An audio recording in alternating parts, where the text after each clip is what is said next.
Bismillahirrahmanirrahim. Assalamualaikum warahmatullahi wabarakatuh. Yang berusaha, guru besar, guru-guru penolong kanan dan juga semualah sahabat-sahabat yang saya kasihi. Alhamdulillah, terima kasih Cikgu Fatah pengurusi Badan Kebajikan Guru Sekolah Kebangsaan Jimah beri peluang dan ruang untuk saya berkongsi pada pagi ini lah. 5 minit masa yang diberikan, sukalah saya nak berkongsikan dapatan daripada bahan bacaan saya, iaitu satu buku Ubah Lelah kepada Lillah. Buku ni adalah di bawah penulisan Dwi Suwigno. Banyaklah pengajaran buku ni, banyak sub-sub topik dia lah. Tapi hari ni kita berkongsi untuk perkongsian 5 minit ini beberapa poin lah yang saya kira boleh jadikan panduan untuk kita semua lah, terutamanya saya. Baik sahabat-sahabat yang saya hormati, sedar ataupun tidak, masa ni berlalu sangat pantas kan. Usia kita pun makin meningkat, suka ataupun tidak, nak ke tak nak, perkara ini memang kita terpaksa hadapi. Jadi setiap amalan yang kita lakukan, setiap pekerjaan yang kita lakukan, kalau kita tak arahkannya kepada lillah, iaitu niat kerana Allah, maka apa yang kita dapat hanyalah lelah. Itu penat sepanjang hidup kita. Jadi dalam buku ni, apa yang saya dapat, dia ada beberapa prinsip yang boleh kita mulakan ataupun turning point kita lah. Kita faham dan kita cuba untuk adaptasikan. Saya sendiri pun masih cuba untuk mengadaptasikan dalam kehidupan saya sebagai manusia yang lemah. Antara prinsip yang pertama ialah lakukan aktiviti yang terarah. Apakah maksud lakukan aktiviti yang terarah ini? Maksudnya adalah kita tentukan tujuan setiap apa yang kita lakukan dahulu. Jadi sebagai pendidik, apa tujuan kita? Tentulah dengan niat yang betul untuk mendidik. Jadi kita betulkan niat kita. Kita bukan sekadar untuk mengajar, tapi kita berusaha untuk mendidik. Pastikan niat kita adalah kerana Allah.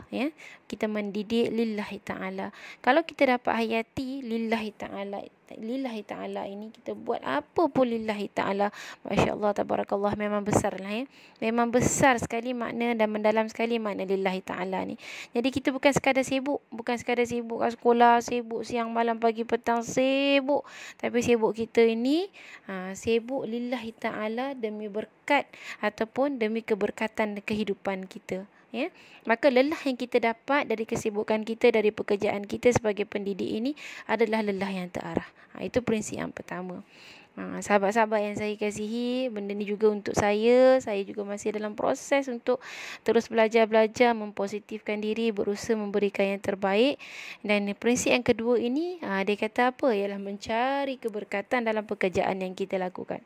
Bagaimana kita nak tahu apa yang kita lakukan ini berkat ataupun tidak?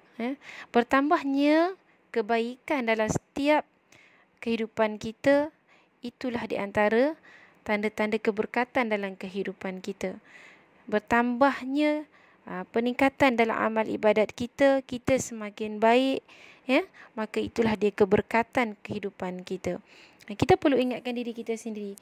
Jangan sampai kita ni sebagai hamba Allah, kita mengaku kita Muslim, asyhadu an la ilaha illallah, asyhadu anna Muhammadar Rasulullah, kita mengucap 2 kalimah syahadah, tapi kita lalai dari berhubungan dengan Allah. Memang semua akan nampak indah di dunia, perfect lah, sempurna. Orang yang sibuk, kita sibuk sana sibuk, buat kerja tak ingat. Memang kita nampak perfect di dunia, tapi dia tidak mampu membawa kita ke jalan yang Allah redai. Satu petikan daripada buku ni yang memang betul-betul menyentuh saya lah, iaitu jadikan amalan duniamu bernilai akhirat, jauhi amalan akhiratmu bernilai dunia. Besar makna dia, tuan-tuan dan puan-puan. Jadikan amalan dunia kita ni bernilai akhirat, jauhi amalan akhirat kita yang bernilai dunia. Kalau kita dapat hayati dua benda ni pun, memang kita kejar lah, lillahi ta'ala dan barakah dalam kehidupan kita. Sahabat-sahabat yang saya hormati, prinsip yang terakhir ni ialah lakukan ataupun usahakan setiap perbuatan kita, especially kita sebagai guru, pekerjaan kita lah, dengan tujuan untuk memberi maslahah, bukan masalah, maslahah. Maslahah ni maksudnya memberi kebaikan kepada orang lain. Nabi Muhammad SAW juga bersabda, sebaik-baik manusia adalah orang yang paling bermanfaat bagi orang lain, memberi manfaat pada orang lain. Jadi sebagai pendidik, kita sama-sama berusaha. Untuk diri saya juga, kita sama-sama berusaha. Saya bagi je perkongsian ni, tapi especially perkongsian ni adalah untuk sentiasa mengingatkan saya, mengingatkan saya. Kadang marah je kita ni pada anak murid kita, betul tak? Marah, ajar tak dapat, marah. Tapi sebenarnya marah kita sayang. Marah je bila anak murid kita buat kerja, ajar tak dapat, tapi marah kita sayang lah, Jadi yang sebenarnya kita berusaha beri manfaat pada kehidupan mereka. Semakin banyak manfaat yang kita cuba berikan pada kehidupan anak murid kita, maka semakin baiklah kita di sisi Allah. Bersama lillahi ta'ala itu, insya-Allah. Baik, sahabat-sahabat yang saya hormati, saya rasa itu sajalah kot perkongsian 5 minit saya ke lebih ni. Saya harap sedikit perkongsian ini dapat memberi semangat lah, dapat memberi semangat pada saya juga semua sahabat-sahabat untuk terus mendidik. Perkongsian ini lebih peringatan untuk diri saya. Buku ni memang banyaklah pengajaran, mengapa kita mudah lelah, kenapa kita penat. Sebenarnya banyak sebab kita penat, dan perkara-perkara ni lah yang perlu kita elakkan untuk kita lebih positif, untuk kita lebih bersedia menghadapi hari-hari yang mendatang. InsyaAllah saya juga manusia yang lemah, saya juga berusaha untuk berubah. Yuk kita sama-sama berubah. Tambah pula minggu depan kita nak menghadapi PDPR. InsyaAllah kita akan bertarung selama 25 hari. Kita pun tak tahu ke 25 hari ataupun mungkin lebih. Jadi apa yang kita nak buat pada minggu depan, tentunya lelah lah, penat lah kan. Jadi apa yang perlu kita azamkan ialah kita ubahlah lelah kita itu pastinya diiringi dengan lillah. Maksudnya kita buatlah lillahi ta'ala, supaya lelah yang kita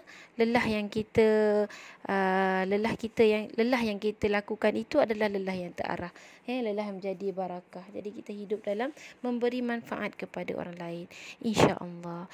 InsyaAllah yang lemah itu adalah dari kekurangan saya sendiri, yang baik itu adalah daripada Allah. Mohon maaf atas salah silap saya. InsyaAllah ada rezeki kita berkongsi lagi di lain waktu. Wallahu alam, Cikgu Fatah, guru besar dan semua guru-guru. Itu sajalah proses